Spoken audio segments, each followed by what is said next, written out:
They forced her to sing at the edge of the Shadowmire woods, a cry engineered to sound like a dying pup, designed to lure the cursed wolf into Alpha Garrick Holt's silver trap. Mira Dawson, starved and shackled with a resonance collar that burned against her throat, was nothing more than bait. Garrick didn't care that she was innocent. He only cared that she was powerless. As he shoved her toward the tree line, he whispered that her sacrifice would save the territory. But Garrick made a fatal mistake that night. The beast in those shadows wasn't a mindless monster. He was Ronan Vale, the Alpha King Garrick had poisoned and left for dead 5 years ago. Mira opened her mouth. The collar's magic took over, releasing a sound that shattered the silence. The forest trembled. Trees splintered. Then he emerged, a colossal shadow-black Lycan with eyes like molten embers. He bypassed the trap entirely, crushed Lilith's silver bolt to powder. And when those burning eyes locked onto Mira, he spoke directly into her mind. "You were never meant to be a lure." Garrick's face went white as the Lycan scooped Mira into his arms. The Alpha King had returned, and he'd just claimed his queen. Welcome back if you crave fated mates, redemptive obsession, and a love fierce enough to burn down empires. Don't forget to subscribe if you're new here, because this story is only beginning. The world blurred into streaks of silver, moonlight, and shadow as the Lycan ran. Mira pressed her face against fur that felt like smoke made solid, her fingers clutching at something that shouldn't exist. Behind them, Garrick's enraged howls faded into nothing, swallowed by the infinite darkness of the Shadowmire woods. They ran for what felt like hours. The trees grew stranger here, older, their bark marked with symbols that pulsed faintly with ancient magic. The air tasted different, cleaner, sharper, untouched by pack politics and lies. When the Lycan finally slowed, they had climbed so high into the forbidden mountains that Mira could see the entire valley spread below them like a carpet of shadow and starlight. He set her down with unexpected gentleness in front of a cave entrance, half hidden by a waterfall. The moment her feet touched stone, the massive creature began to shift. Mira stumbled backward, her heart hammering as bones cracked and reformed, as shadow-black fur receded to reveal skin. The transformation was brutal and beautiful, and when it finished, a man stood before her. He was tall, broad-shouldered, with dark hair that fell past his collar and eyes that still burned with that molten gold intensity. His face was all sharp angles and barely restrained power, marked by a scar that ran from his temple to his jaw. He wore simple, dark clothing that looked like it had been hastily pulled on, but there was nothing simple about the way he carried himself.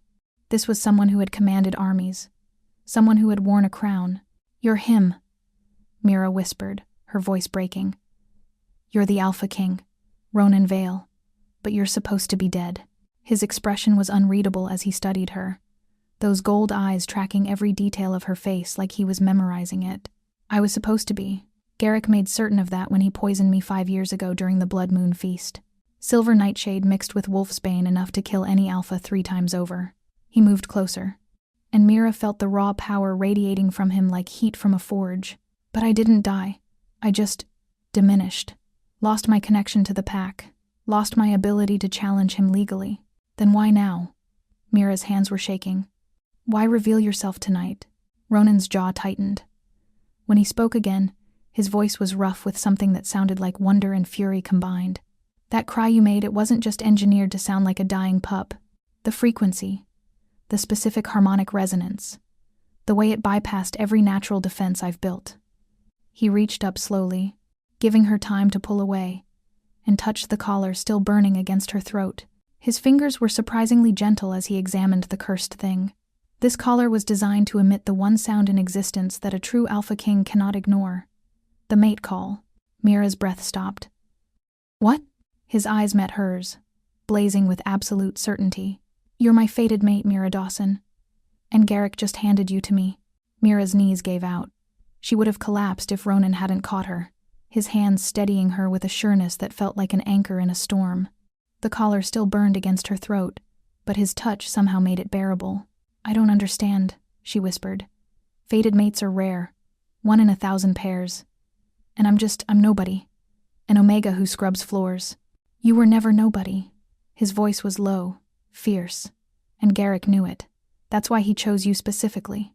He guided her into the cave, where a small fire already burned in a stone pit, casting dancing shadows against walls covered in more of those ancient symbols. The space was Spartan but lived in, a bedroll, weapons mounted on the walls, maps spread across a makeshift table.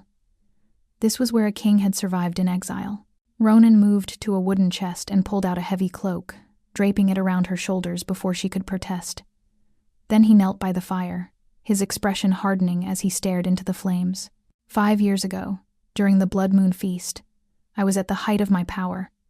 The territory was thriving. The pack was unified. Garrick was my second beta, trusted, competent, unremarkable. His jaw clenched. I didn't see the ambition festering inside him. Didn't see how much he resented serving rather than ruling. Mira pulled the cloak tighter, her body finally beginning to thaw. What happened? He served me wine during the ritual toasts. Silver nightshade mixed with wolfsbane, activated by a blood curse. Ronan's hands curled into fists. I felt it immediately, the poison burning through my veins like liquid fire. My wolf screamed as the pack link began to sever. By the time I shifted to try to purge it, Garrick had already rallied his supporters. They drove silver stakes through my shoulders and dumped me in the Shadowmire, left me to die. But you didn't die. No. His eyes met hers again, and she saw the years of pain and fury there. My bloodline carries ancient magic Lycan regeneration that predates the modern packs. It kept me alive, but barely. The poison never fully left my system. It severed my connection to the pack completely, which meant I couldn't challenge Garrick under pack law. A disconnected alpha has no legal claim, no right to challenge, no proof of lineage. His voice turned bitter. Garrick announced I'd been killed by rogues. He took the throne, took my counsel, took everything, and I was trapped alive but powerless, watching him destroy what I'd built. Mira's mind raced. Then how does finding me change anything? Ronan stood and crossed to her, his presence overwhelming in the small space. Pack law is absolute. If a seated alpha uses a pack member as a lure or bait in a sanctioned trap, and that trap is sprung by another alpha, the bait becomes the property of the one who claimed them. It's ancient law, designed to prevent alphas from sacrificing their own people carelessly. His hand came up to touch her face, the gesture achingly gentle. Garrick used you to call me. He did it publicly, with witnesses. By pack law, you're mine now. And a fated mate bond overrides every disconnection, every severed link. Understanding crashed over her like a wave. I'm your way back. You're more than that. His thumb traced her cheekbone. You're my queen. And together, we're going to take back my crown. Mira woke to agony. It started as a dull ache behind her eyes, then exploded into something visceral, images and sensations that weren't hers slamming through her consciousness. She saw Garrick's face twisted in false concern as he handed Ronan the poisoned wine, felt the burning betrayal as silver pierced flesh, tasted the metallic tang of blood and water as the Shadowmire closed over a dying king. She lurched upright, gasping, her body convulsing. The collar was gone. Ronan must have removed it while she slept, but the pain remained, worse now, spreading through her chest like wildfire. Mira. Ronan was beside her instantly, his hands on her shoulders. Look at me. Breathe. I can't. She choked on the words. I'm seeing things. Your memories. The poison. The stakes. It's too much. I can't. Yes, you can. His voice cut through the chaos, firm and grounding. This isn't sickness. This is your gift awakening. She forced her eyes open, focusing on his face. The visions didn't stop, but his presence anchored her, gave her something solid to cling to. What gift? I don't have any gifts. I'm just an omega. You're a truth teller. Ronan's hands moved to frame her face, his touch impossibly gentle for someone so dangerous. It's rare, rarer even than fated mates. You can sense truth in lies, not just in words but in magic, in bonds, in the fabric of reality itself. The mate bond triggered it. You're feeling everything I've experienced because your power is learning to read the truth of my past. Another wave hit her. This time she felt Garrick's triumph as he stood over Ronan's body. Felt the sick satisfaction of a man who'd murdered his king and gotten away with it. But underneath it, she felt something else. A jagged, discordant note. A lie woven so deeply into the pack's foundation that it had become their truth. He didn't just poison you. Mira gasped, understanding flooding through her. He poisoned the pack link itself. Rewrote the bond so they couldn't feel your loss. Couldn't question his claim. Ronan's eyes widened. How did you? I can feel it. She pressed her hand to her chest, where the phantom pain pulsed like a second heartbeat. It's like a wound that never healed properly. A broken bone set wrong. The entire pack is living a lie and they don't even know it. He stared at her with something between awe and hunger. Can you break it? The question hung between them, heavy with possibility. Mira closed her eyes, reaching for that discordant note again. It was there, thrumming beneath everything Garrick's corruption woven into the very magic that held the pack together. But alongside it she felt something else, a golden thread, faint but unbreakable, connecting her to Ronan. The mate bond, pure and true, cutting through 5 years of lies like a blade through silk. I don't know, she admitted, opening her eyes. But I can see it. I can feel where the lies are buried, where he twisted things. She met Ronan's gaze, and for the first time since Garrick had dragged her into those woods, she felt something other than fear. She felt purpose. The pack needs to see the truth. They need to feel what was stolen from them. Ronan's hand covered hers, his touch sending warmth through her entire body. Then we'll show them. But first you need to learn to control this power, to wield it without it destroying you. Mira thought of Garrick's smug face, of Lilith's cruel smile, of Beta Cormac's empty eyes as he'd shackled her to her fate. She thought of every moment she'd been invisible, powerless, nothing. Teach me, she said, her voice steady, despite the pain still coursing through her.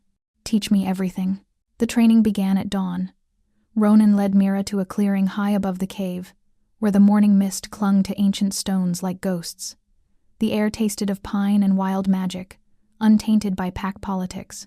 Your wolf has been suppressed, Ronan said, circling her slowly. Garrick kept you starved, overworked, and constantly reminded of your low rank. It wasn't just cruelty, it was strategy. A weak wolf can't challenge, can't threaten, can't reveal gifts that might upset the hierarchy. Mira's hands clenched. I've only shifted 3 times in my life. Each time felt like my body was tearing apart. Because you were fighting it. Fighting yourself. He stopped in front of her, his gold eyes intense. Your wolf isn't your enemy, Mira. She's your truth, and she's been waiting for you to stop apologizing for existing. The words hit harder than any physical blow. Mira closed her eyes, reaching for that part of herself she'd spent years burying. The part that howled when she was treated as disposable.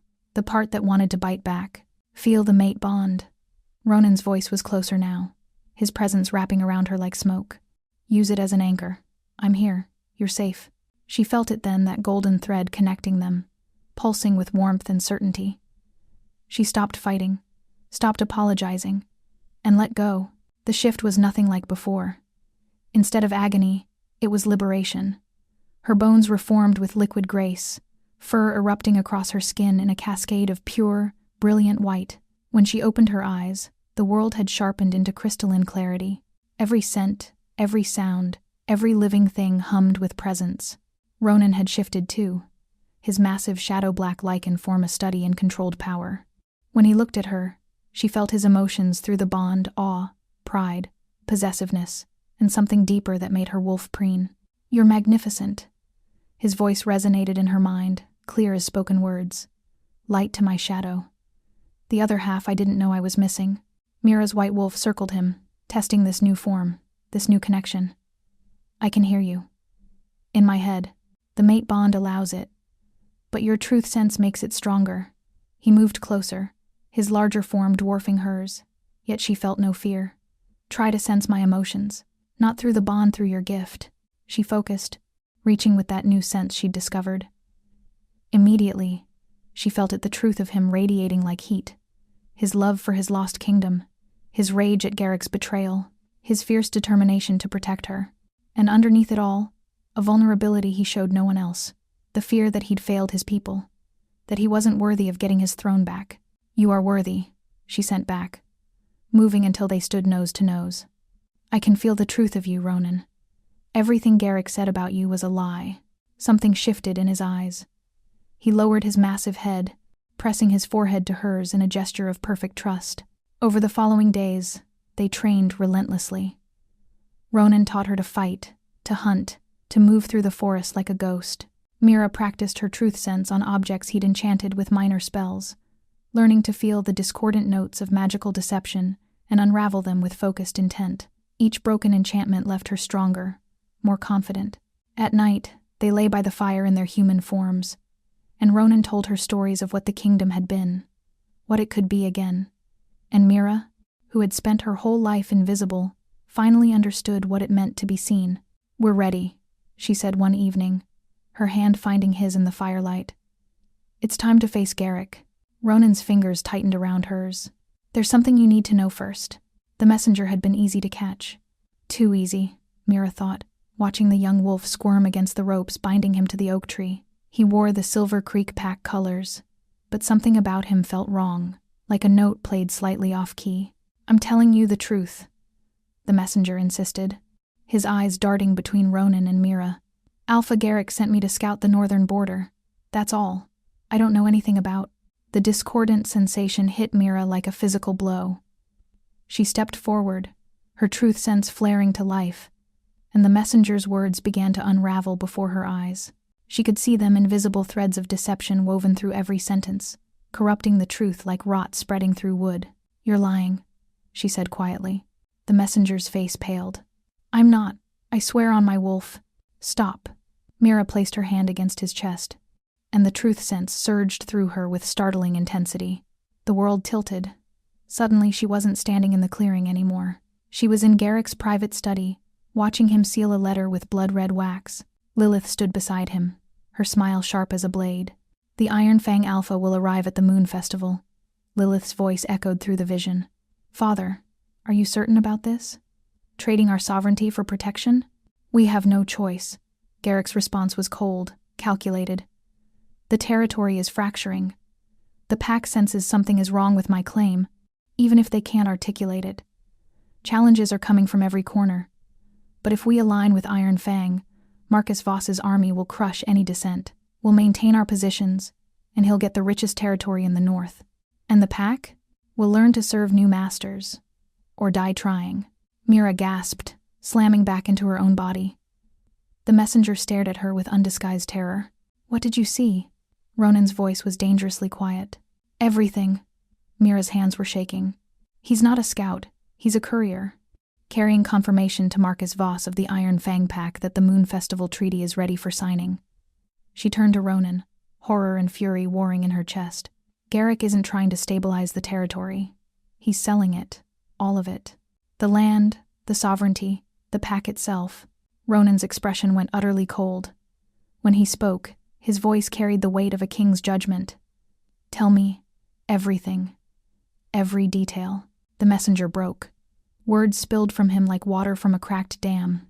The secret meetings, the negotiations that had been ongoing for months, the massive payment Garrick would receive for delivering a fully intact territory with no resistance. The Iron Fang Pack was notorious for their brutality, their appetite for expansion. They would absorb Silver Creek whole, strip it of resources, and enslave anyone who resisted. "The Moon Festival is in 3 days. The messenger finished, his voice hollow. "Alpha Voss arrives tomorrow night for the preliminary ceremony. The final signing happens during the sacred rites, witnessed by all the neighboring packs. Once it's done, it's binding. Unbreakable." Mira felt the truth of it settle in her bones like ice. Garrick had planned this perfectly. The Moon Festival was sacred. No Alpha could challenge during the rites without being declared rogue and hunted by every pack in the region. It was the one time when political immunity was absolute. "He's going to hand over everything you built," Mira said softly, looking at Ronan. "Everyone you protected. He's going to sell them like cattle, and they won't even know until it's too late." Ronan's eyes blazed with that molten gold fury. When he shifted, his Lycan form seemed to absorb the very light around them. His voice resonated through every tree, every stone, every living thing in the mountains. "Then we crash his festival, and we take back my kingdom." The Moon Festival grounds blazed with hundreds of torches, their flames reflecting off the sacred standing stones that marked the ceremonial circle. Every pack within 3 territories had sent representatives, alphas, betas, and honored members dressed in their finest ritual garments. The air thrummed with power and politics, thick enough to choke on. Mira stood at the edge of the gathering, wrapped in a borrowed cloak that concealed her white wolf's distinctive scent. Beside her, Ronan wore the shadows themselves like armor, his presence somehow both commanding and invisible. They had slipped through the perimeter during the preliminary feast, while the guards were drunk on spiced wine and Garrick's promises of prosperity. The moment Mira stepped fully into the crowd, The truth sense hit her like a tidal wave. Lies. Everywhere. A tapestry of deception so dense she could barely breathe. The visiting alphas projecting strength while hiding their territory's weaknesses. The Silver Creek pack members smiling and celebrating while suppressing their gnawing fear that something was fundamentally wrong with their alpha's claim. The counselors pretending loyalty while calculating which side to betray when the inevitable collapse came. Too much, she gasped, clutching Ronan's arm. I can't, there are too many lies, too many voices. His hand covered hers, steady and grounding. Focus on me. On our bond. Let it filter everything else. She closed her eyes, finding that golden thread connecting them. Slowly, the overwhelming cacophony faded to a manageable hum. When she opened her eyes again, she could focus. At the center of the ceremonial circle, Alpha Garrick Holt stood on a raised platform, resplendent in crimson and gold. Lilith was beside him, draped in silver that made her look like a beautiful, poisonous spider. They were laughing, toasting with goblets of ceremonial wine, utterly confident in their victory. My friends, Garrick's voice boomed across the gathering. Tonight we celebrate not just the full moon, but a new era of strength and prosperity. We welcome our honored guest, Alpha Marcus Voss, of the Iron Fang Pack. The crowd parted as Marcus Voss entered the circle. He was massive, even for an alpha, scarred, brutal, with eyes like chips of obsidian. His warriors flanked him, their expressions hungry. They looked at the Silver Creek pack the way wolves looked at prey. Mira's truth sense flared. She could feel Marcus's intentions radiating off him like heat from a furnace. He wasn't here to negotiate or ally. He was here to consume, to take everything and leave nothing but bones. The treaty is prepared, Garrick continued, gesturing to a stone altar where a scroll lay waiting. Once signed during the sacred rites, our packs will be united, stronger together than we ever were apart. United. Mira felt the word twist through her truth sense. Garrick didn't mean united. He meant absorbed, erased, enslaved. The signing will commence at midnight, Garrick announced. When the moon reaches its zenith, and the rites grant us the ancestors' blessing. Lilith raised her goblet, her smile cruel and triumphant. To new beginnings. The crowd echoed the toast. Unaware they were celebrating their own doom, Mira looked at Ronan. His jaw was set, his eyes burning with barely contained rage. She could feel his wolf straining against his control, desperate to rip Garrick apart where he stood. Wait, she sent through their bond. We do this right. We expose him first, then you tear him down. Ronan's hand found hers in the darkness. Together, she agreed. Somewhere in the crowd, a bell began to toll. Midnight approached. The sacred rites would begin soon, and with them, the point of no return. It was time for the dead king to rise, and for the truth to finally speak. The bell tolled its 12th and final note. Garrick stepped toward the stone altar, reaching for the treaty scroll with Marcus Voss at his side. The gathered packs fell silent, waiting for the sacred rites to begin. That's when Ronan stepped into the light. The alpha roar that erupted from his throat wasn't just sound, it was primal power made manifest. A declaration of dominance that struck every wolf present like a physical blow. The torches flickered and nearly died. The sacred stones themselves seemed to vibrate with recognition. Wolves throughout the gathering dropped to their knees involuntarily, their bodies responding to an authority that transcended pack bonds. Garrick's goblet shattered on the stone floor. Ronan moved through the frozen crowd like death itself, his presence commanding absolute attention. He had shed the concealing cloak, revealing himself in full, tall, powerful, unmistakable. Even after 5 years, the older pack members recognized him instantly. Gasps rippled through the gathering like waves.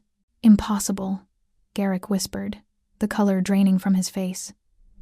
You're dead. I killed you. You tried. Ronan's voice carried to every corner of the ceremonial ground, cold and absolute. 5 years ago, during the Blood Moon Feast, you served me wine laced with silver nightshade and wolfsbane. You drove silver stakes through my shoulders and left me to die in the Shadowmire. You stole my throne, corrupted my pack bond, and built your reign on the foundation of my murder. The gathered alphas stirred, their expressions shifting from shock to dark interest. Regicide was the ultimate taboo. If proven, it meant death, and every claim Garrick had made void. That's a lie, Garrick snarled, but his voice cracked. You're an imposter, some rogue trying to... Am I? Ronan's eyes blazed molten gold. Then explain how I know about the hidden armory beneath the throne room. About the bloodline mark on your left shoulder that proves you were only ever second beta. About the secret passage you used to dispose of anyone who questioned your claim too loudly. He took another step forward. Explain how I know that tonight. You planned to sell this entire pack, my people, to Marcus Voss in exchange for protection from the challenges your illegitimate rule can no longer withstand. Marcus Voss's expression darkened. Garrick, is this true? It's not like that. Garrick's composure shattered completely. The territory was failing. I had no choice. You had every choice. Mira's voice cut through the chaos as she stepped forward, pulling back her hood. Her brilliant white wolf was unmistakable even in human form, radiating power that made several wolves flinch. I can feel your lies, Garrick. Every single one. You didn't save this pack. You poisoned it. Garrick's eyes locked on her, and something ugly twisted in his expression. You were supposed to die in those woods. You were nothing but bait. She's my fated mate, Ronan said, his voice dropping to a lethal purr. And by your own pack law, when you used her as a lure, you gave her to me. You gave me back my legal claim. He moved until he stood face to face with Garrick. I challenge you, usurper. For the throne, for the pack, for everything you stole. Garrick lunged with a desperate snarl, shifting mid-leap into his wolf form, a large, rust-colored beast that had always intimidated through bulk rather than skill. Ronan didn't even move. He simply shifted, and the transformation made grown alphas take involuntary steps backward. His Lycan form erupted from his skin like living shadow, massive and ancient, radiating power that made Garrick's wolf look like a pup. The fight, if it could even be called that, was over in seconds. Ronan caught Garrick mid-leap, slamming him into the ground hard enough to crack stone. Garrick tried to rise, tried to fight, but Ronan's claws were at his throat, pressing just hard enough to draw blood. Yield, Ronan's telepathic command echoed in every wolf's mind. Or die. Garrick's wolf went limp beneath Ronan's claws, his submission a whimper that carried across the silent gathering. But as Ronan shifted back to human form, leaving Garrick bleeding and broken on the sacred stones, movement flickered at the edge of the circle. Lilith was running. She had shed her silver gown for something darker, more practical, and was slipping through the crowd toward the forest perimeter. But Mira had been watching, waiting. In a fluid motion, she shifted into her brilliant white wolf and cut off Lilith's escape route, her form blocking the path like a wall of living light. Lilith skidded to a halt, her carefully constructed composure finally cracking. Move, Omega, Lilith hissed, pulling a silver dagger from her belt. You may have your precious mate, but you're still nothing. Still the worthless little floor scrubber who... Mira shifted back to human form, standing naked and unashamed in the moonlight, and the truth sense exploded from her like a supernova. Every lie Lilith had ever told, every manipulation she'd ever crafted, every carefully constructed layer of her beautiful facade, Mira saw it all. And more importantly, she made everyone else see it too. The truth sense didn't just reveal deception to Mira anymore. It had grown powerful enough to project, to force truth into the open where it couldn't be hidden. Lilith staggered as if struck. Around them, wolves gasped as images flooded their minds, not words, but feelings, memories, truths, torn from Lilith's core and laid bare. They saw her watching her father poison Ronan, her smile cold and satisfied. They felt her resentment not at the murder, but at Garrick's weakness in needing to commit it at all. They witnessed her covering up the inconsistencies in the story, silencing pack members who asked too many questions, using her beauty and charm as weapons to distract and deceive. But beneath all the cruelty, Mira's truth sense found something else, something raw and festering that Lilith had buried so deep even she had stopped acknowledging it. You hated him, Mira said softly, advancing. Not Ronan, your father. You hated that he was weak, that he needed you to hold his illegitimate reign together, that he took the throne but couldn't actually rule it. Shut up. Lilith's voice was ragged now, the dagger shaking in her hand. You don't know anything about. You hoped he would fail. Mira's truth sense peeled back another layer, and she felt the shocked recognition ripple through the gathered wolves as they felt it too. You wanted him to fall so you could step over his corpse and take the power for yourself. You weren't covering up his crime out of loyalty. You were covering it up because you needed him in place just long enough to eliminate anyone who might challenge your own claim. No! Lilith's scream was animalistic, her facade finally shattering completely. The beautiful, poised Alpha's daughter crumbled before their eyes, reduced to something desperate and broken. "He promised me," he said once the Iron Fang alliance was complete, "I would rule beside Marcus Voss. That I would be a true alpha, not just some usurper's daughter playing at power." The confession hung in the air like smoke. "You sold out your own pack," Mira continued. "Relentless. Not for your father's protection, but for your own ambition. You knew Marcus would kill Garrick eventually. You were counting on it." Lilith dropped the dagger. Her hands were shaking violently, her perfectly styled hair falling loose around her face. When she looked up, her eyes were wild with the kind of terror that came from having every secret exposed, every carefully built wall torn down. "Please," she whispered. I never meant for." "Yes, you did." Mira's voice was gentle now, almost pitying. "That's the worst part, Lilith. You meant every bit of it." Ronan appeared at Mira's side, his presence commanding even in his human form. He looked at Lilith with the cold judgment of a king who had seen every shade of betrayal. "The pack has witnessed your truth," he said. "Your confession. Your guilt. Is there anything else you wish to say before sentence is passed?" Lilith's legs gave out. She collapsed onto the stone, tears streaming down her face, stripped of everything that had made her powerful. "I'm sorry. I'm so sorry." But Mira's truth sense told her what everyone already knew. Lilith wasn't sorry for what she'd done. She was only sorry she'd been caught. Ronan's voice carried across the ceremonial grounds with the weight of absolute authority, each word a pronouncement that would be remembered for generations. "Garrick Holt, Lilith Holt, you stand convicted of regicide, corruption of the sacred pact bond, conspiracy to commit treason, and the attempted sale of your people into slavery." He paused, letting the charges settle into the bones of every witness. "By the ancient laws that govern our kind, by the right of challenge and the testimony of truth itself, I strip you of your rank, your name, and your wolf." The gathered packs gasped. It was the ultimate punishment worse than death. To lose one's wolf was to lose the very essence of what they were, to be cast out as something less than human, less than animal, merely empty. Garrick tried to speak, but no sound emerged. The magic of the pronouncement had already begun its work, severing his connection to his wolf with surgical precision. Lilith's scream was silent, her mouth open in agony as the same fate befell her. "You are banished from this territory and all territories under my protection," Ronan continued. "You will leave these lands before dawn with nothing but the clothes you wear. If you ever return, the sentence will be death.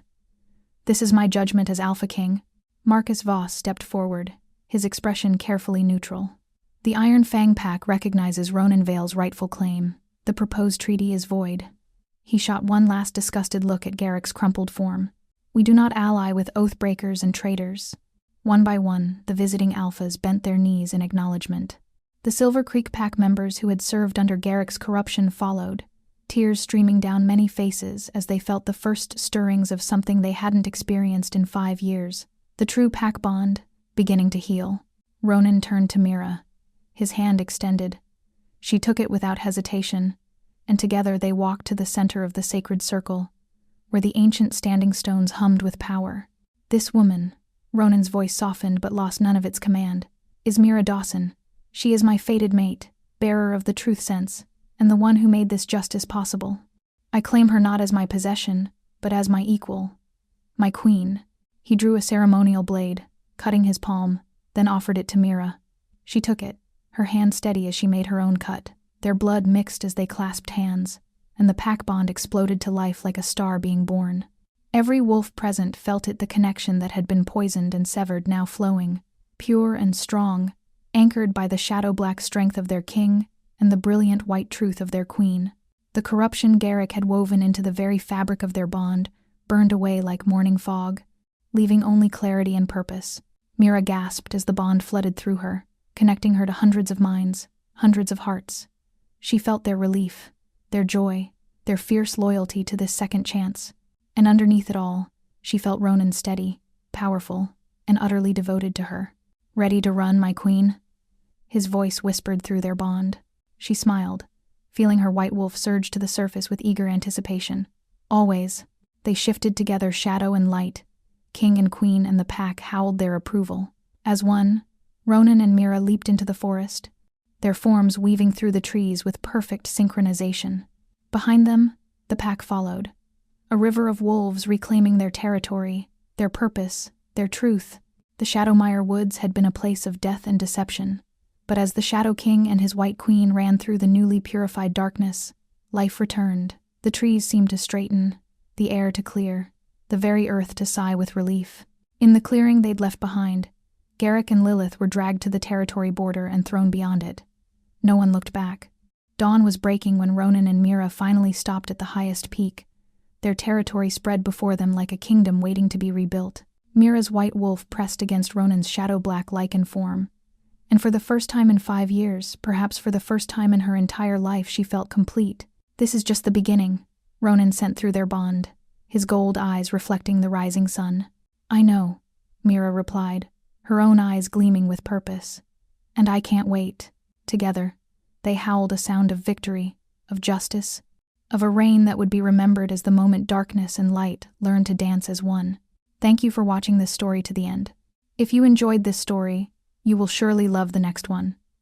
It's as crazier and more intriguing as can ever imagine, so do check it out. Click on the image showing on your screen right now to watch the next one.